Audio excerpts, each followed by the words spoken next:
мақомоти шаҳрдории Душанбе безараргардонӣ ва ё дезинфексияи сартосарии тамоми хиёбону корхона ва муассисаву боғҳои пойтахтро шурӯъ кардааст. феълан бо иҷораи 10 мошини дорупошӣ аз ширкати Фавз хиёбонҳои маркази пойтахтро шабона безарар мегардонад. масъулони шаҳрдорӣ мегӯянд ҳамчунин 100 мошини обпошӣ барои безараргардонии хиёбонҳои пойтахт омода аст. Гипохлороди натрий додестем, корхонаро ҷалб кардем, мошинои хунонам буромадеста. Печорта ҳамаи корхонаро карда истодем.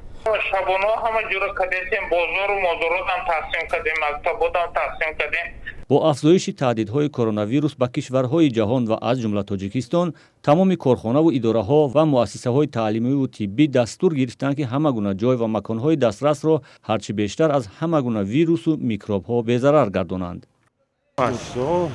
ҳамон шароити зарф хушкади ё шароите ки ҳамон чанка истифода мебарад. Дар як рӯз мо ба миқдори 5000-6000 литр дар шаҳр тақсим мекунем гипохлориди натрий. шаҳрдори гипохлориди натрий як моеъи маъруфи безараргардониро дар корхонаи обу корези Душанбе тавлид мекунад. ин корхона ҳоло дар як шабонарӯз 180 тонна гипохлориди натрий тавлид мекунад ва қобилияти то 300 тонна истеҳсоли ин моеъи безараргардонӣ дар шабонарӯзро дорад. вобаста аз талаботи шаҳри Душанбе, корхонаҳои воҳиди давлатии обу корезии шаҳри Душанбе иқтидори истеҳсолиш то 100 000 литр восита истодааст. 1 литр гипохлориди натрий дар ин коргоҳи тавлидотӣ 1 сомонӣ қимат дорад.